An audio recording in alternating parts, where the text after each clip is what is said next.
नमस्कार स्टूडेंट्स, मैं Tushar Chauhan Partha science academy इस मेरे यूट्यूब चैनल पे आपका स्वागत है। हम नीट और सीईटी का प्रिपरेशन कर रहे हैं। हमारा टॉपिक, हमारा लेक्चर जो है वो चल रहा है सर्कुलेशन इस चैप्टर के ऊपर। और सर्कुलेशन इस चैप्टर से हमने अब तक 60 क्वेश्चंस जो है ऑब्जेक्टिव क्वेश्चंस वो स्टडी किए हैं। उसका एक्सप्लेनेशन हमने लर्न किया है। पहले वाले 6 पार्ट्स में वो जो सभी लेक्चर्स है वो 6 पार्ट्स में अवेलेबल है। जो स्टूडेंट्स नए हैं उन सभी स्टूडेंट्स ने उन लेक्चर्स को देखना है, उन लेक्चर्स को लाइक करना है, शेयर करना है, सब्सक्राइब भी करना है। चैनल को सब्सक्राइब कर दो जल्दी से। और चलो तो आज हम हमारे नेक्स्ट जो 10 क्वेश्चंस होने वाले हैं वो क्वेश्चंस हम उसका एक्सप्लेनेशन देखते हैं।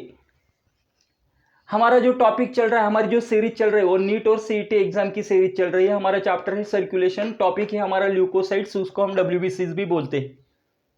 उसमें हम पहला क्वेश्चन यानी 61 नंबर का क्वेश्चन, क्योंकि 60 क्वेश्चन पहले हो चुके 6 पार्ट्स में, इसलिए आज के जो 10 क्वेश्चन है वो है 61 नंबर से लेके 70 नंबर तक। हमारा 61 नंबर का क्वेश्चन है dash dash are mainly concern with defence mechanism. Leukocytes को हम WBCs भी बोलते हैं, white blood corpuscles. And white blood corpuscles are the important cells of our immune system यानी ही defence mechanism. That's why answer में क्या हो सकता है, leukocytes are mainly concern with defence mechanism. हमको मालूम है ल्यूकोसाइट्स को ही हम क्या बोलते हैं, WBCs बोलते हैं, इसलिए हम आंसर में लिखेंगे WBCs are mainly concerned with defence mechanism. Then second हमारा नेक्स्ट क्वेश्चन है dash dash type of blood corpuscles shows polymorphism. अभी पॉलीमॉर्फिज्म क्या है, कुछ कोशिकाएं ऐसी होती है, कुछ सेल्स ऐसी होती है कि जो डिफरेंट टाइप्स में होती है, या फिर उनका जो न्यूक्लियस है वो न्यूक्लियस डिफरेंट शेप में होता है, having different types of having the diversity in the shape of the nucleus, then that character is known as polymorphism। तो इसके जो टाइप्स है ल्यूकोसाइट्स के, ग्रैन्युलोसाइट्स, अग्रैन्युलोसाइट्स, फिर इसमें क्या है कि जो न्यूक्लियस है उसका थोड़ा शेप जो है वो चेंज होते रहता है, आकार चेंज देखने को मिलता है हर एक WBCs के टाइप में, इसलिए हम उसको बोलते हैं polymorphism. Dash dash type of blood corpuscle shows polymorphism. Answer है WBCs जो है वो पॉलीमॉर्फिज्म शो करते हैं। नेक्स्ट क्वेश्चन है WBCs with granular cytoplasm is known as. अगर WBCs के साथ ग्रैन्युलर साइटोप्लाज्म है, जिस WBC में ग्रैन्युलर साइटोप्लाज्म है, तो वो WBC का या ल्यूकोसाइट का कौन सा टाइप हो गया, that is known as granulocytes. उसको हम बोलते हैं ग्रैन्युलोसाइट। WBCs with granular cytoplasm is known as granulocyte. Then dash dash are called as polymorphonuclear leukocyte। जैसा कि मैंने बोला न्यूक्लियस में उसके अलग अलग शेप होते हैं, इसलिए उसको पॉलीमॉर्फो बोलते। Dash dash is known as polymorphonuclear leucocyte. अभी पॉलीमॉर्फो कौन है, जिसमें अलग अलग, जिसके जो सब टाइप ग्रैन्युलोसाइट और अग्रैन्युलोसाइट, ये दो में मेन टाइप बनते हैं ल्यूकोसाइट्स के। अभी उसमें भी ग्रैन्युलोसाइट्स के जो अलग अलग टाइप है उसमें हमको अलग अलग प्रकार के शेप के क्या आकार के क्या देखने को मिलते हैं, न्यूक्लियस देखने को मिलते हैं। इसलिए क्वेश्चन देखो क्या है, dash dash are called as polymorphonuclear leukocyte. That answer is granulocyte. Granulocytes are called as polymorphonuclear leucocyte. अभी लॉब्यूलेटेड स्ट्रक्चर यानी देखो हमने डिटेल में जब एक्सप्लेनेशन देखा था किसका, कि TS of anther plant reproductive system में, जहाँ पे पोलन ग्रेन्स का डेवलपमेंट होता है, वो जो पार्ट है फ्लावर का, उस पार्ट को हम बोलते हैं एंथर। और जो एंथर है वो टेट्रास्पोरेंजिएट यानी उसमें 4 लोब्स है, स्पोरेंजिया है। स्पोरेंजियम यानी क्या, उसको हम बोलेंगे कैविटी है, लेकिन वो कैविटी क्रिएट करने के लिए वहां पे 4 लोब है, 4 लोब है, यानी 4 स्ट्रक्चर तो एक ही, लेकिन ऐसे 1 2 और 3 4, 2 ऊपर 2 नीचे और वो जॉइंट है सब। तो इस प्रकार से 4 लोब है। वैसे ही एक तो जो लोब है वो लोब एक तो बाय लोब होते हैं, यानी 2 लोब होंगे, बीच में ऐसा वो ज्वाइनिंग होगा, या फिर 4 लोब होगी, या तो बाइलोबुलेटेड स्ट्रक्चर होता है या टेट्रालोबुलेटेड स्ट्रक्चर होता है। तो अभी इसमें क्या है, देखो dash dash have lobulated nuclear indifference. अभी कौन कितने लोब है वो छोड़ दो आप, लोब्स होने चाहिए, सर्कुलर नहीं होना चाहिए न्यूक्ली। तो जो लोबुलेटेड स्ट्रक्चर है dash dash have lobulated nuclei lobulated in different shape, अलग अलग प्रकार के शेप है। तो किस में है वो,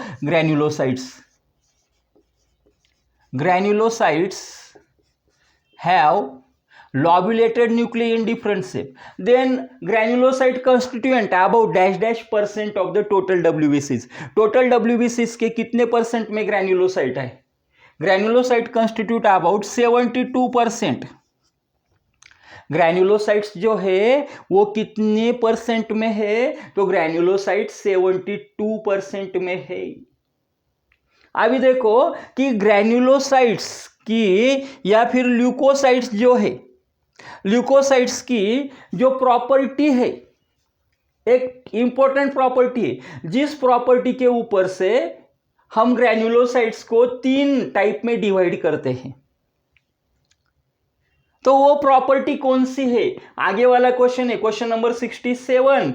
depending upon dash dash property granulocytes are divided into 3 types. कौन से प्रॉपर्टी के आधार के ऊपर ग्रैन्युलोसाइट्स को 3 टाइप में डिवाइड किया जाता है? The answer is depending upon the staining property. अभी स्टेनिंग प्रॉपर्टी जो है, हम स्टेनिंग प्रॉपर्टी क्या है ये भी इंपॉर्टेंट है। इसीलिए मैं आपको बोला कि जो हमारे रेगुलर सिलेबस के जो लेक्चर्स है, उस रेगुलर सिलेबस के लेक्चर में मैंने जो सर्कुलेशन चैप्टर है उसमें ये जो सभी छोटी छोटी जो कुछ पॉइंट्स है, ये सभी पॉइंट्स हमने एकदम डिटेल में डिस्कस किए हैं। तो ये जो डिटेल में इसका डिस्कशन हमने किया हुआ है, वो लेक्चर्स आप जाके देखो, तभी आपका बायोलॉजी जो है, नीट का प्रिपरेशन जो है, उसका बेसिक जो है वो आपका स्ट्रांग बनेगा, तभी आपका बेसिक कंसेप्ट जो है आप उसमें अच्छे रहोगे। जब आप वो देखोगे आपको अंडरस्टैंडिंग होगा, अच्छे से अंडरस्टैंडिंग होगा। अच्छे से अंडरस्टैंडिंग करने के लिए आपको बार बार सुनना पड़ेगा, वो सुनो तब आपको आपका ये टॉपिक बहुत क्लियर हो जाएगा। इसलिए वो जो लेक्चर्स है हमारे, वो लेक्चर्स भी डिटेल में एक्सप्लेनेशन दिया है सिलेबस का, वो भी लेक्चर्स आप देखो। हर एक चैप्टर के 10-10, 12-12, 15-15 पार्ट्स से, तो ये पार्ट्स में वो लेक्चर्स आए हैं, उसका डिटेल एक्सप्लेनेशन आपको देखना है। तो depending upon dash dash property granulocytes are divided into 3 types. Staining property, depending upon the staining property.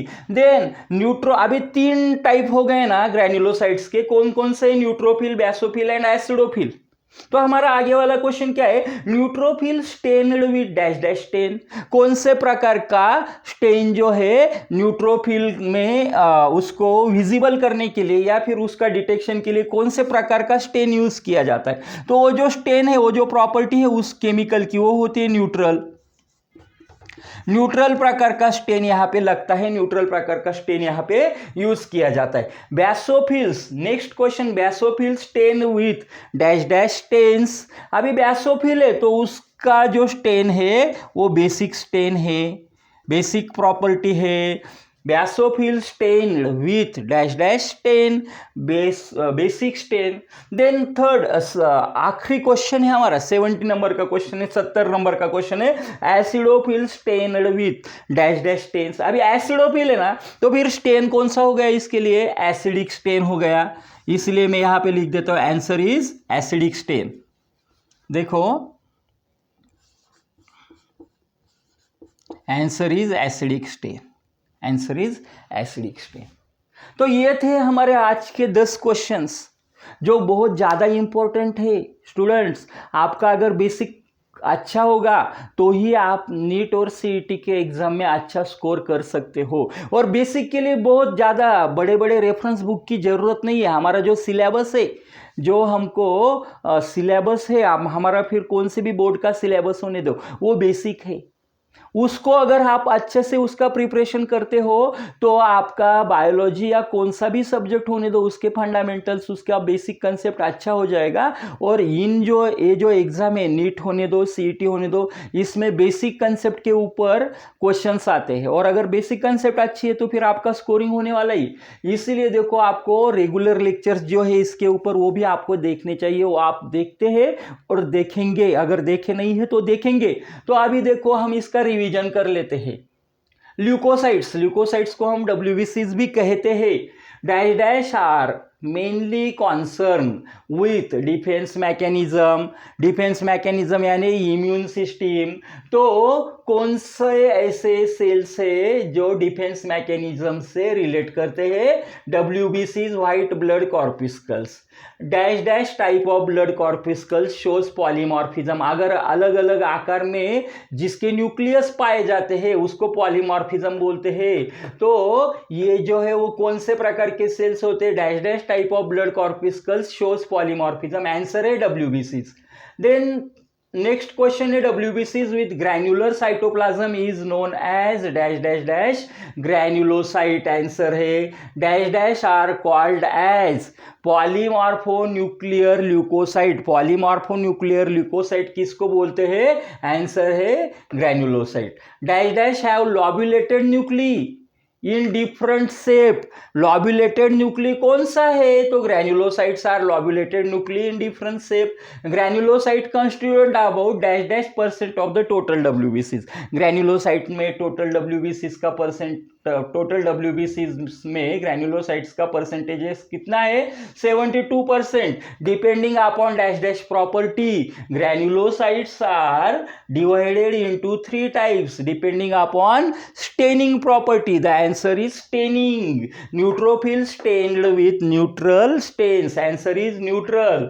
Basophil stain with dash dash stains. Answer is basic stain. Acidophil stain with dash dash stain. Answer is acidic stain. देखो ये जो आखिरी के 3 question है वो ऐसे भी पूछे जा सकते।